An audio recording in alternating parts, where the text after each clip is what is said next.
Taiwan informal settlement in Khayelitsha yesterday. The fire destroyed hundreds of shacks, leaving at least 6,000 residents homeless. According to videos circulating on social media, Swartbooi recorded the inspection and confronted the minister, telling her not to make empty promises to the people of Taiwan, accusing her of doing the same at another informal settlement. In response, Sisulu took off her mask and accused Swartbooi of lying. Minister Sisulu further accused the activist of hijacking the plight of the victims. Let's take a look at what transpired. Let's hope, Minister, you won't do the same thing you did in Bolweni. You promised 48 structures to build, you never built them. No. They're still waiting for you in this very day. No, you are lying. You have never communicated lying. now. You are lying. We have you on record. No. But we had you on record. You're not going to take me and talk nonsense. I am saying, let's hope you want to. I won't. Why? Because you're Tell talking the rubbish. others. I said to you, I will buy that material. Did you buy it? Did you bring it to me? We've been contacting you. We haven't. Did you come to my Let's office? hope that we did. You did. Motale, we spoke to him. Am He I said Motale? you, Do I the look like one Motale? responsible, Am you I gave Motale? that commitment. Why? Why must I support? Nkosikhona Swartbooi joins us now to talk about that altercation with Human Settlements Minister Lindiwe Sisulu. Nkosikhona, good evening and thank you so much for your time tonight. Were you being opportunistic? Good evening and thank you for having me today, and good evening to your listeners as well. Opportunistic. I think it's important to maybe give a bit of context in terms of the work that we have been doing as the Khayelitsha Community Action Network. We've been supporting communities throughout lockdown by educating them on this global pandemic that we faced with. We knew that the people that would suffer the most would be the people in informal settlements, and therefore we took it upon ourselves to make sure that we defend the rights of those who are living in informal settlements.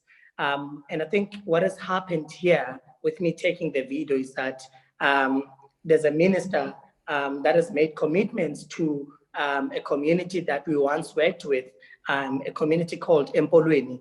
And I think it was one of the biggest cases during lockdown where community members were evicted from a place where they had erected and built their homes.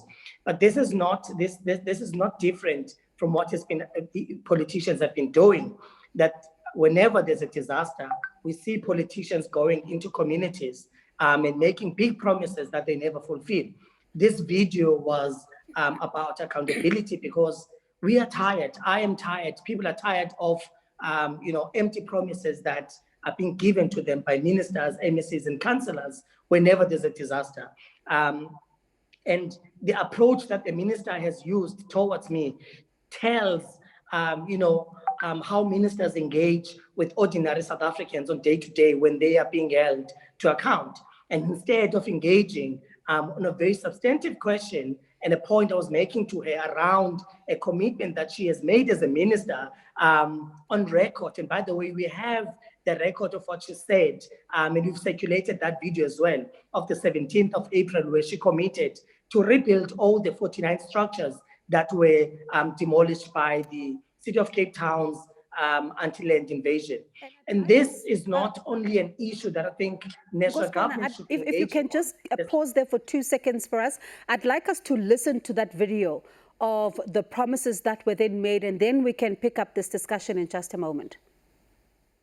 Let's have the tents right now so that we actually are able, when we put up the shacks, we're able to give ourselves social distance. In fact, I said to them that I wouldn't mind buying that material from them so that we put up proper structures. Whatever proper structures we are able to get, but the kind of material that I saw has been battered down. It definitely sounds like a promise was made, and the minister going as far as saying that she is, going to, she in fact wants to even buy material for them to then be able to rebuild some of those structures. Now, Nkosikhona, when you were talking to the minister today, part of what, was the question there was whether or not you've been able to you reach out to the minister in order to get answers between that period of April and today. Yeah, correct. Minister Sisulu, before she left, she gave us 2 contact details. I can't remember the second gentleman's name and surname from the minister's office.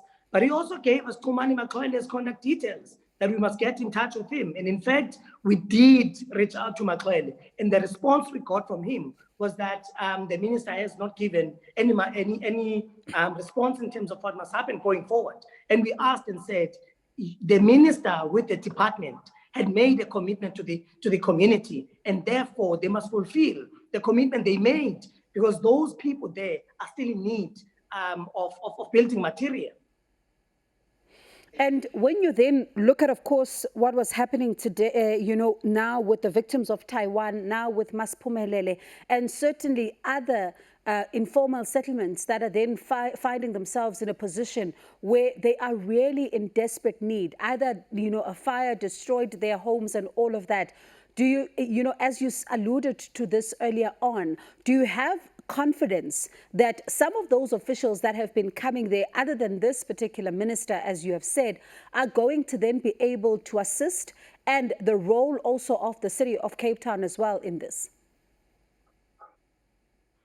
Yes, I think there are 2 things here that I think are very important to touch on, and I'm happy that you're also mentioning the City of Cape Town's role. And I think maybe to start off with that, the City of Cape Town sees a response to fire disasters as an extra service. In the statement they've released to say they're no longer going to be assisting victims of fire, they've categorically said that they won't be assisting with giving this extra service. And this is a problem, because we know that in Cape Town, we have a fire season that most informal settlements are facing. Yesterday, there was a fire that broke out in Vryheid. And therefore, this warrants for the city to have proper plans for informal settlements. For as long as there's no long-term plan that the city has for informal settlements, we'll continue being in this position that we're in, because informal settlements are perceived to be temporary when they have existed for the past 30 to 40 years. And we can anticipate that informal settlement will still exist in the next coming 30 years. And therefore, we need a plan for informal settlements. We can't have a municipality that has no plan for informal settlements.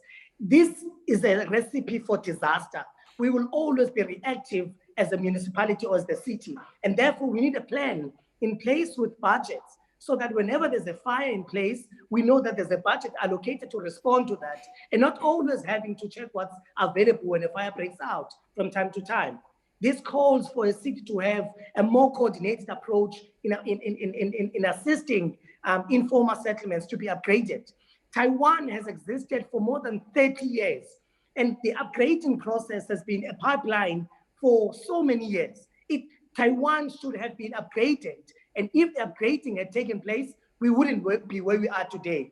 The city has dismally failed to address the issue of informal settlements and upgrading of informal settlement thereof. Nkosikhona, I'm going to ask you just to pause there for now. I do understand that we've got the ministry spokesperson, Steve Motale, on the line. Steve, good evening, and thank you so much for your time tonight. We've watched a video, of course, throughout the day of what appears to be a clash between the minister and Nkosikhona, and we also just watched a video a little earlier on in this conversation of the minister in April making promises, saying that she won't even mind to buy some of that material in order to assist the community that was finding itself in a position of need here. Are you surprised that things got to this point? We are really surprised because the minister has indeed kept her promise. Let me give you a background of what is happening here. Right. You are right. In 2020, in October 2020, the minister gave an undertaking to Parliament that following her visit, she instructed officials from her department and the Development Housing Agency to consult and engage with the officials from the City of Cape Town in order to ensure that the materials were returned to the people of Empolweni. As you may remember that the court had ordered that the City of Cape Town, which had evicted these people and had demolished their structures, the court had ordered that these people materials should be taken back to them. But the city, yes, did take the material back, but this material was badly damaged and was not usable at all.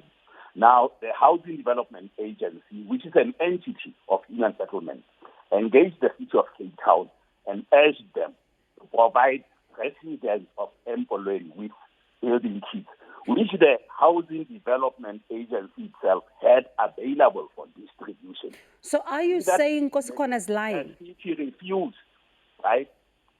The city refused.